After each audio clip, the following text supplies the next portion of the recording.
Hello students, part 2 में हम स्थायी बंदोबस्त के प्रावधान और उसके क्या प्रभाव रहे इस पर बात हम करेंगे। स्थायी बंदोबस्त 1793 में जब डायरेक्टर से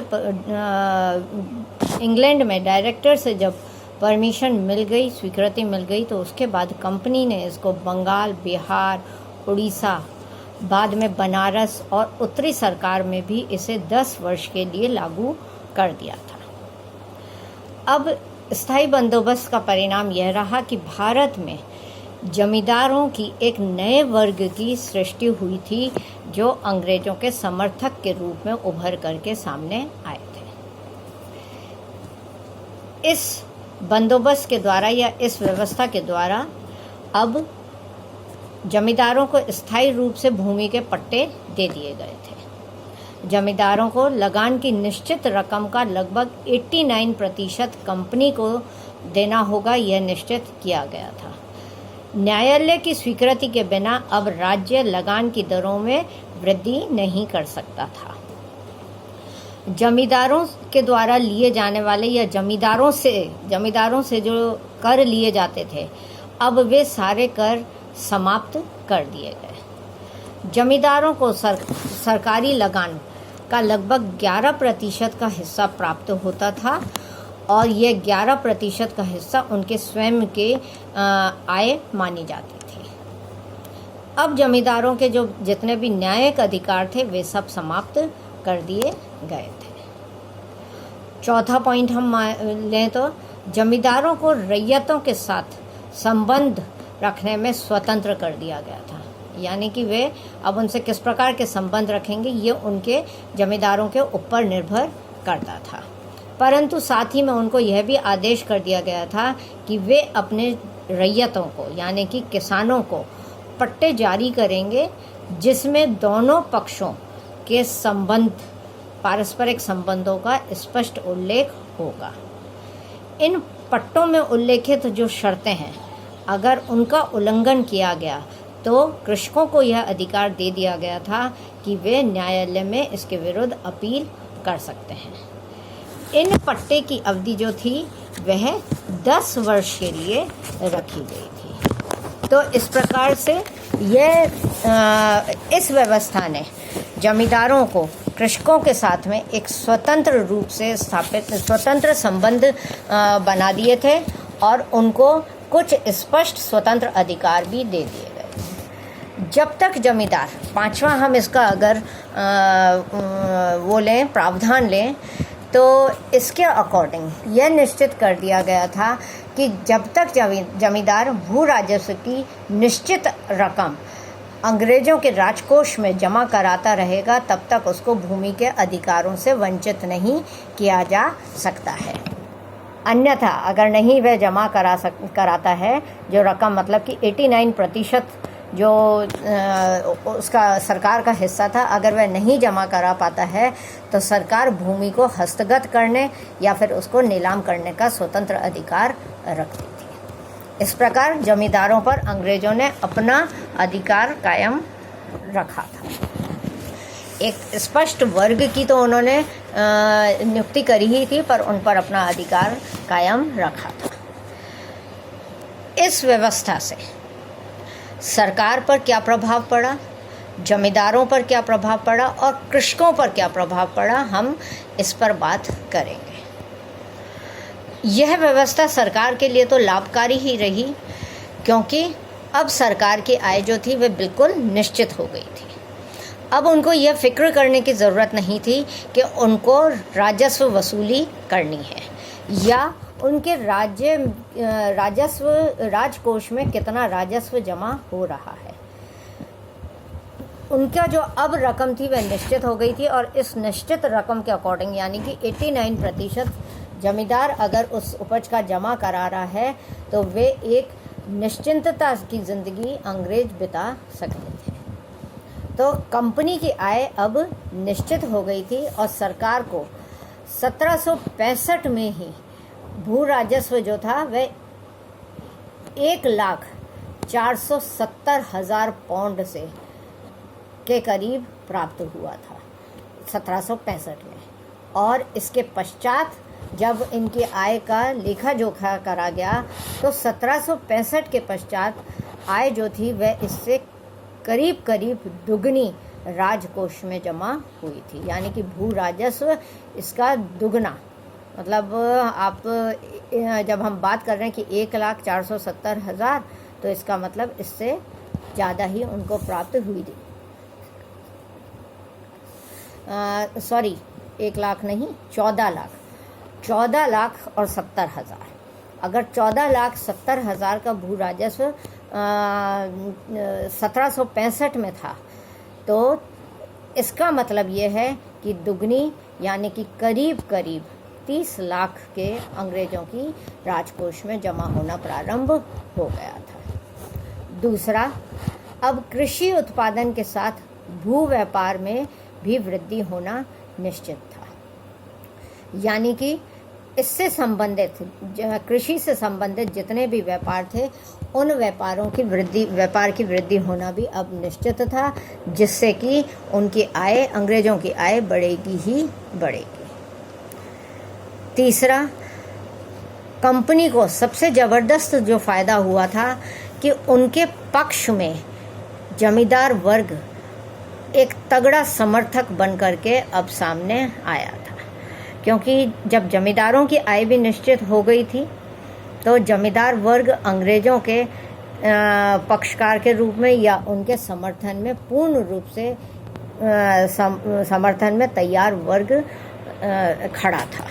तो इस प्रकार से अंग्रेजों को अब भारत में अपने समर्थन के लिए किसी बड़े पक्ष की ज़रूरत पड़ने पर जमींदार उनके साथ में थे। सरकार पर जो अन्य प्रभाव था वह यह था कि ज़मीन से संबंधित झगड़े का निपटारा जो भी होता था वह अब राज्य की कचहरी में होने लगा था। अभी तक ये झगड़ा जो होता था या तो गांव की पंचायत निपटाती थी या जिले में निपटाए जाते थे और या फिर राजा के दरबार में यह निपटाया जाता था। परंतु अब फ़ायदा यह हुआ कि कचहरी के माध्यम से ये झगड़े निपटाए जाने लगे थे। परंतु सरकार को कुछ हानि भी हुई थी, मतलब कुछ ऐसे डिसएडवांटेजेस भी थे जो अंग्रेज़ों को मिले थे। जैसे जब कृषि उत्पादन और अनाज के मूल्यों में वृद्धि जो भी हुई उसका लाभ जमींदारों ने उठाया। मान लीजिए कि ज़मीन पैदावार जो है किसी ज़मीन की 100% हुई है, किसी भी प्रकार से अकाल या बारिश से कोई नुकसान नहीं हुआ है, ऐसी स्थिति में और 100% के भी अबव अगर हुई है तो जमींदारों को तो 89% ही जमा कराना पड़ता था, बाकी 11% तो उनका था ही।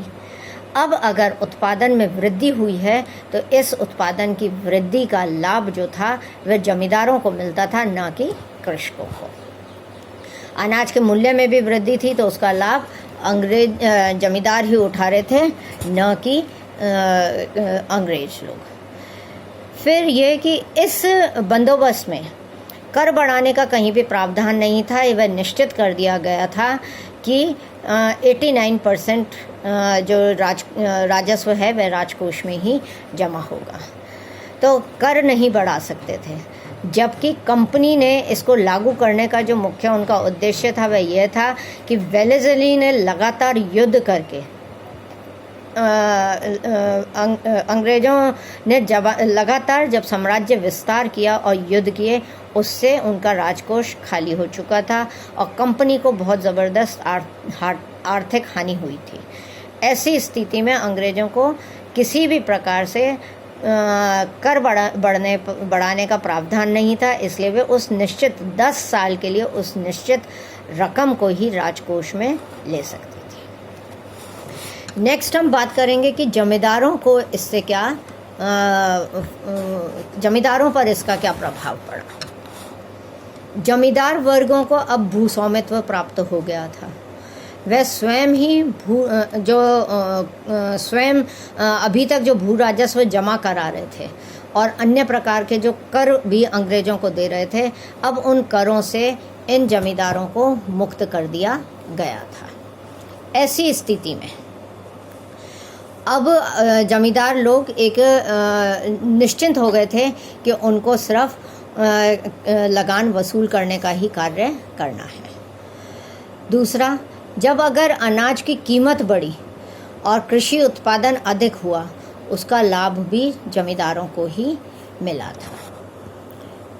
किसानों द्वारा अगर तीसरा जो इसका फ़ायदा जमींदारों को मिला वह यह था कि किसानों के द्वारा अगर लगान नहीं अदा किया जाता था, तो ऐसी स्थिति में भी जमींदार उसकी भूमि को हस्तगत कर सकता था या भूमि जब्त कर सकता था, तो वह भूमि भी जमींदारों के ही हक में आनी थी। तो इस प्रकार फ़ायदे जो थे वह जमींदारों को भी हुए थे, परंतु इन फ़ायदों के साथ ही उन्हें नुकसान भी हुआ था। इस बंदोबस्त के अनुसार पहला नुकसान जो हुआ कि एक निश्चित रकम 89% उनको राजकोष में जमा करानी ही होती थी, चाहे कैसी भी प्राकृतिक आपदा क्यों नहीं हो, चाहे अकाल पड़े या फिर अतिवृष्टि होए या अनावृष्टि होए। किसानों जमींदारों को 89% लगान जमा ही कराना होता था, और अगर वे नहीं रकम चुका पाते थे तो उनकी जमींदारी ही नीलाम कर दी जाती थी। और आपको जान करके आश्चर्य होगा कि यह कार्य अंग्रेज़ों ने किया भी। 18वीं सदी के अंत तक नदिया, राजशाही, बिशनपुर, दिनाजपुर की जमींदारी जो थी वह नीलाम कर दी गई थी और या अन्यों के हाथों में चली गई थी। तो जमींदारों का जो पुश्तैनी हक था अपने गांव पर या जागीर पर, वह हक अब उनसे छीन लिया जाता था अगर रकम जमा नहीं होती थी। दूसरा, ब्रिटिश सरकार को नजराने व अन्य सेवा देने वाले लोगों को जमीन का अनुदान देकर जमींदार बनाया गया था। तो इससे पुराने जमींदारों की मान्यता ख़त्म कर दी गई थी, क्योंकि नए जमींदार बना दिए थे, और कई पुराने जमींदारों के साथ में उन्होंने स्थायी बंदोबस्त का यह समझौता भी नहीं किया था और उनको अपदस्थ कर दिया गया था, और नए जमींदारों के साथ में यह संबंध बना करके स्थायी बंदोबस्त का हक उनको दे दिया गया था। तो कई जमींदारों की जमींदारी ख़त्म हो चुकी थी। तीसरा, जमींदार वर्ग भूमि का किराया वसूल करने के जो अधिकार था उसका क्रय विक्रय करने लगे। तो जमींदारों को नुकसान हुआ और जमींदार लोग इस हानि से कई जमींदार अपना पुश्तैनी हक खो बैठे थे। अब हम किसानों की बात करें कि कृषकों को इससे क्या फ़ायदा और नुकसान हुआ। कृषकों पर जो प्रभाव पड़ा वह यह कि इस बंदोबस्त के अनुसार अब कृषकों को जमींदारों से पट्टा प्राप्त होने लग गया था। यानी एक निश्चित लिखा हुआ जो होता था, शर्तें जो होती थी, वो शर्तें इसमें लिखी जाती थी, और इन शर्तों में दोनों ही तरफ, जमींदार जो अपनी शर्त दे रहा था और किसानों को जो शर्तें लगानी थी, वे दोनों ही शर्तें उसमें लिखी हुई होती थी, और इन शर्तों की पालना होने तक कोई भी जमींदार किसान को उसकी भूमि से अलग नहीं कर सकता था या बेदखल नहीं कर सकता था। तो किसानों को सबसे बड़ा फ़ायदा जो हुआ वह पट्टा मिलना हुआ। अभी तक ज़मीन का पट्टा किसानों के नाम पर नहीं लिखा जाता था, पर किसानों को इससे हानि भी हुई। पहली हानि जो हुई वह यह कि भूमि के जो राइट्स थे, जो स्वामित्व था, वह स्वामित्व अब किसानों के हाथों से निकल गया और वह जमींदारों को प्राप्त हो गया। अब किसानों को जो अभी तक गांव की ज़मीन पर, चाहे वो वन हो, चारागाह हो, नहर हो, भूमि हो, मतलब किसानों का गांव की ज़मीन पर, वन पे, चारागाह पे, नहर पे, कुओं पे जितना भी अधिकार हुआ करता था, वह अधिकार अब उनसे छिन गया था। अब अगर वे इन चीज़ों का उपयोग करते थे तो इसका किराया उनको जमींदारों को देना होता था। एक नुकसान और जो कृषकों को हुआ वह यह कि कृषक और जमींदारों के बीच में एक नया बिचौलिया वर्ग जिसे ठेकेदार हम कहते हैं, एक नए बिचौलिए वर्ग का जन्म हुआ जिनको किसानों से कर वसूली का अधिकार जमींदारों ने दिया था। जमींदार खुद तो जाते नहीं थे, उन्होंने अपने कुछ ठेकेदार नियुक्त कर दिए थे और वे जाकर के कृषकों से कर वसूल किया करते थे।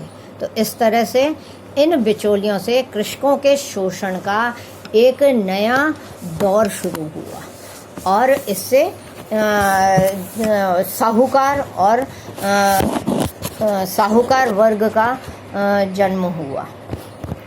चौथी हानि जो कृषकों को हुई थी वह यह कि नई भूमि व्यवस्था में भूमि कर वार्षिक फसल के बदले भूमि के आधार पर निश्चित किया जाता था। मतलब जो फसल है उसके आधार पर नहीं, भूमि का जो साइज हुआ करता था उस पर निश्चित किया गया था। अब चाहे फसल अच्छी हो या बुरी हो या बर्बाद हो गई हो, किसी भी स्थिति में अब कृषक को लगान जमींदारों को देना ही होता था और अगर वह नहीं दे पाता था तो भूमि के रहन और क्रय विक्रय की एक नई प्रथा शुरू हो गई थी, जिससे भूमि का स्वामित्व और कृषकों का जो अधिकार था वह अनिश्चित सा हो गया था। अगर कृषक उस भूमि पर अगर अनावृष्टि के कारण या फिर अकाल के कारण या अतिवृष्टि के कारण लगान देने में अक्षम होते थे तो वे अपनी ज़मीन फर्दर आगे किसी को विक्रय के लिए दे देते थे। तो ऐसी स्थिति में भूमि का स्वामित्व जो था, वह स्वामित्व का जो अधिकार था वह कृषकों का बिल्कुल अनिश्चित सा हो गया था। तो एक नई व्यवस्था, स्थायी बंदोबस्त जो है वह एक बिल्कुल नई व्यवस्था के रूप में ग्रामीण अर्थतंत्र के सामने आई और इसने ग्रामीण अर्थतंत्र को पूर्ण रूप से झकझोर दिया था, क्योंकि जो आत्मनिर्भरता अभी तक गांव में थी वह आत्मनिर्भरता अब समाप्त हो गई थी। मुगल काल में जो जमींदार वर्ग था और अब जो अंग्रेज़ों के अधीन नया जमींदार वर्ग तैयार हुआ था वह बिल्कुल डिफरेंट तरीके का था। अब जो जमींदार वर्ग था वह सामंतवाद या आप महाजनी शोषण के रूप में ज़्यादा सामने आया, क्योंकि वे स्वयं तो नहीं वसूलते थे और उन्होंने बिचौलिया वर्ग तैयार कर दिया था। यह बिचौलिया वर्ग मनमाना कर वसूल करता था, जिसके तहत कृषकों को चाहे या न चाहे उनको महाजनों या साहूकारों के जंजाल में फंसना पड़ा था, क्योंकि भूमि अगर वो नहीं खोना चाहते थे तो वे ऋण लेकर के अपना कर या राजस्व दिया करते थे। तो इस तरह से इन ठेकेदारों ने कृषकों के शोषण का एक नया दौर प्रारंभ कर दिया था। अब भूमि व्यक्तिगत संपत्ति बन गई थी जिसका क्रय विक्रय किया जा सकता था। बिचौलियों में भी एक नया वर्ग तैयार हुआ था, अलग अलग तरह से, जैसे पाटनीदार, सह पाटनीदार, और ये जो वर्ग था ये जमींदारों की कृपा पर ही निर्भर होता था और उनकी कृपा से ही यह पनपा था। अब इन्होंने ही लगान वसूली का काम शुरू करा था। तो यह जमींदारों का समर्थित वर्ग था, इसलिए मनमाने रूप से यह कर वसूल करता था। तो यह स्थायी बंदोबस्त, उसके लाभ और हानि कृषकों के, जमींदारों के और अंग्रेज़ों के संदर्भ में थी। नेक्स्ट हम माहलवाड़ी और रैयतवाड़ी की बात करेंगे। Thank you.